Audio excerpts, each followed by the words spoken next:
Kunnickal opticals, Erumalloor.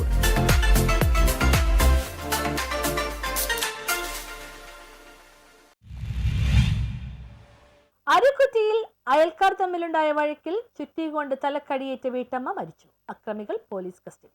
അരുക്കുറ്റിയിൽ അയൽക്കാർ തമ്മിലുണ്ടായ വഴക്കിലും സംഘട്ടനത്തിലും ചുറ്റികൊണ്ട് തലക്കടിയേറ്റ വീട്ടമ്മ മരിച്ചു. അരുക്കുറ്റി പഞ്ചായത്ത് 1-ാം വാർഡിൽ പുളിന്താഴ വീട്ടിൽ ശരവണന്റെ ഭാര്യ വനജ എന്ന 50-കാരിയാണ് മരിച്ചത്. ഇവരെ ചുറ്റികൊണ്ട് തലക്കടിച്ച് പരിക്കേൽപ്പിച്ച അരുക്കുറ്റി സ്വദേശി ജയേഷ് 40, ഇയാളുടെ ജ്യേഷ്ഠൻ വിജീഷ് എന്നിവർ പൂച്ചാക്കൽ പോലീസ് സ്റ്റേഷനിൽ കീഴടങ്ങി. കഴിഞ്ഞ ചൊവ്വാഴ്ച രാത്രി 9 മണിയോടെയാണ് സംഭവം ഉണ്ടാകുന്നത്. അരുക്കുറ്റി പഞ്ചായത്ത് 1-ാം വാർഡിൽ പുളിന്താഴ നഗരത്തിൽ സഹോദരങ്ങളായ ജയേഷും ജ്യേഷ്ഠൻ വിജീഷും മുൻവൈരാഗ്യത്തെ തുടർന്ന് ശരവണന്റെ വീട്ടിലെത്തുകയായിരുന്നു എന്നാണ് പറയുന്നത്. തുടർന്ന് ഇരുകൂട്ടരും തമ്മിൽ വാക്കേറ്റവും അടിപിടിയും ഉണ്ടായി. ഇതിനിടയിൽ ജയേഷ് വീശിയ ചുറ്റിക അടിയേറ്റ് തലയ്ക്ക് സാരമായി പരിക്കേറ്റ ശരവണന്റെ ഭാര്യ വനജയെ എറണാകുളം ലേക്ക് ഷോർ ആശുപത്രിയിൽ എത്തിച്ചെങ്കിലും ജീവൻ രക്ഷിക്കാനായില്ല.